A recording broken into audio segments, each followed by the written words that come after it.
Del libro del Génesis. En aquellos días Dios puso a prueba a Abraham. Le dijo: Abraham. Él respondió: Aquí estoy. Dios dijo: Toma a tu hijo único, al que amas, a Isaac, y vete a la tierra de Moria, y ofrécemelo allí en holocausto en uno de los montes que yo te indicaré. Cuando llegaron al sitio que le había dicho Dios, Abraham levantó allí el altar y apiló la leña. Entonces Abraham alargó la mano y tomó el cuchillo para degollar a su hijo. Pero el ángel del Señor le gritó desde el cielo: Abraham, Abraham.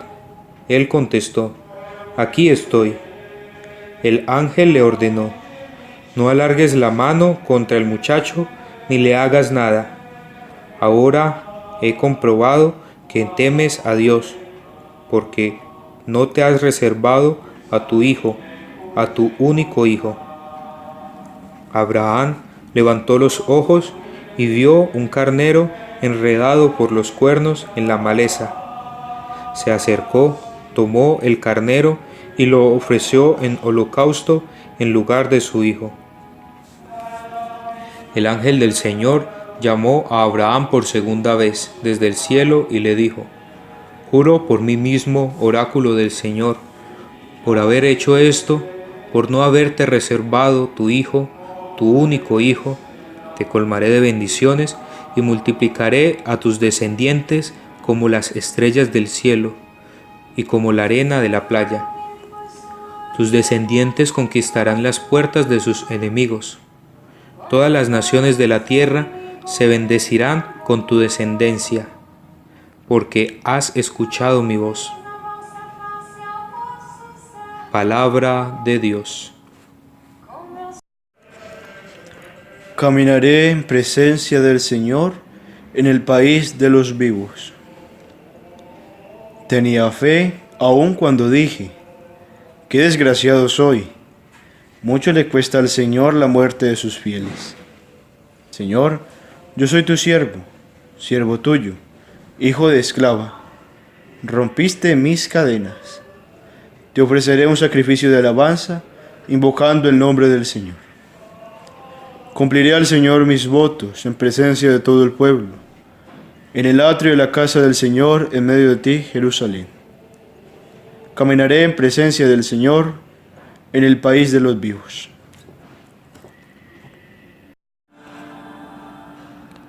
De la carta del apóstol San Pablo a los romanos. Hermanos, si Dios está con nosotros, ¿quién estará contra nosotros? El que no se reservó a su propio Hijo, sino que lo entregó por todos nosotros. ¿Cómo no nos dará todo con él? ¿Quién acusará a los elegidos de Dios? Dios es el que justifica. ¿Quién condenará? ¿Acaso Cristo Jesús, que murió, mas todavía resucitó y está a la derecha de Dios, y que además intercede por nosotros? Palabra de Dios. Del Santo Evangelio según San Marcos. En aquel tiempo Jesús tomó consigo a Pedro, a Santiago y a Juan. Subió aparte con ellos solos a un monte alto, y se transfiguró delante de ellos. Sus vestidos se volvieron de un blanco deslumbrador, como no puede dejarlos ningún lavandero del mundo. Se les aparecieron Elías y Moisés, conversando con Jesús. Entonces Pedro tomó la palabra y dijo a Jesús: Maestro, qué bueno es que estemos aquí. Vamos a hacer 3 tiendas, una para ti, otra para Moisés y otra para Elías. No sabía qué decir, pues estaban asustados. Se formó una nube que los cubrió y salió una voz de la nube: Este es mi Hijo, el amado, escúchenlo. De pronto, al mirar alrededor, no vieron a nadie más que a Jesús solo con ellos.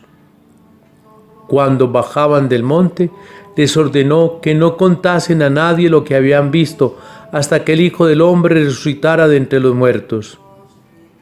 Esto se les quedó grabado y discutían qué quería decir aquello de resucitar de entre los muertos. Palabra del Señor. Domingo de la Transfiguración de Jesús. El Padre nos ha entregado al Hijo para que nosotros aprendamos a caminar en el país de los vivos.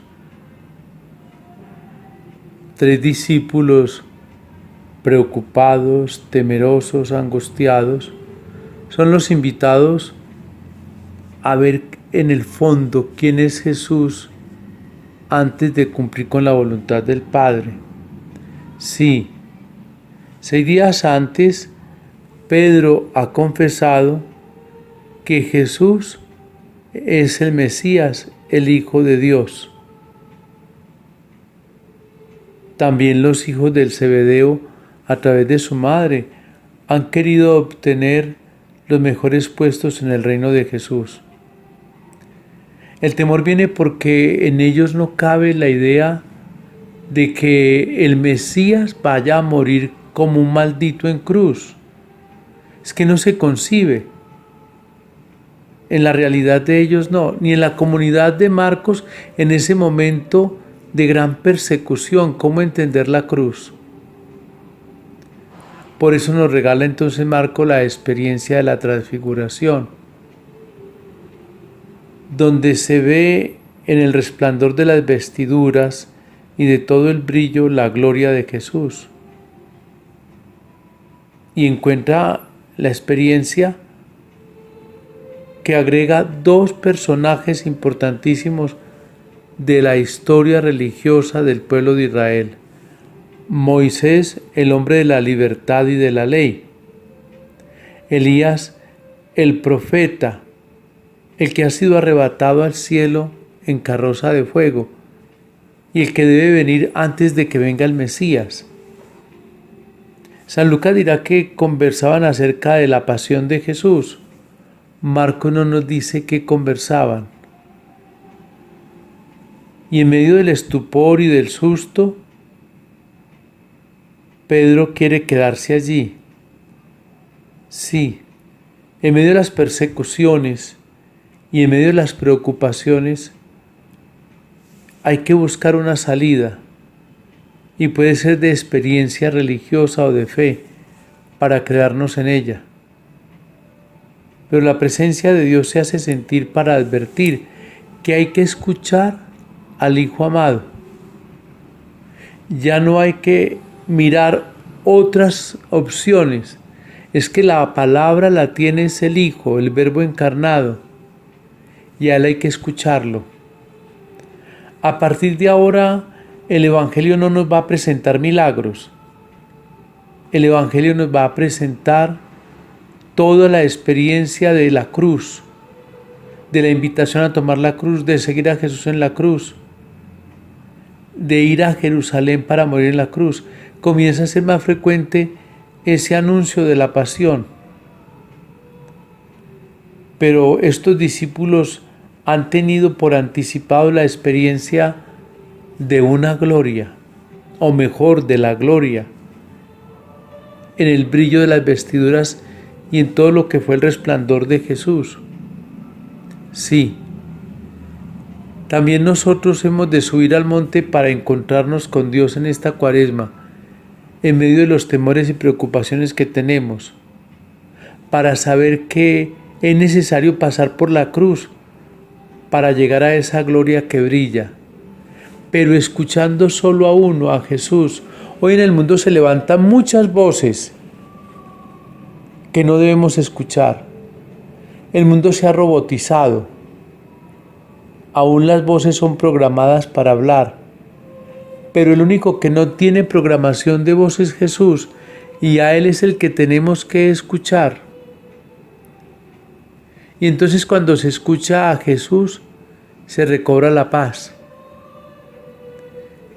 Las experiencias religiosas nos pueden llevar a tener la actitud de Pedro, qué bueno estarnos aquí.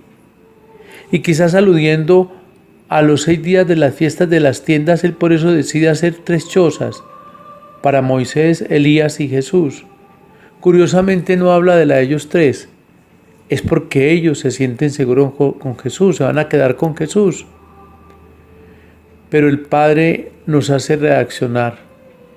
Hay que escuchar a Jesús y Jesús entonces se encuentra solo con ellos para regresar a la realidad que hay que asumir. Hoy nosotros también tenemos que entender algo. Hay que vivir la experiencia de Dios como experiencia de fe y no dejarnos alienar por experiencias religiosas y pseudo-religiosas. Lo importante es el encuentro personal con el Señor, que se puede suscitar en el corazón nuestro a través de una palabra, de una situación, y que debemos dejar que esa chispa del encuentro comience a crecer para que nuestra vida pueda sobrevivir en medio de las dificultades y de la cruz y del viacrucis que podemos llevar bien personal e individualmente como colectivamente. Para poder llevar la cruz hay que saber escuchar al que llevó la cruz. Que el Señor Jesús en este domingo nos conceda la gracia de saberlo escuchar, de saberlo entender y seguirlo con nuestra propia cruz, para que encontremos la gloria de la resurrección. Sea alabado Jesucristo, y la bendición de Dios Todopoderoso, Padre, Hijo y Espíritu Santo, descienda sobre ustedes y les acompañe siempre. Nos encontraremos en la mesa de la Eucaristía, bajo la sombra de la cruz. Feliz domingo en el Señor.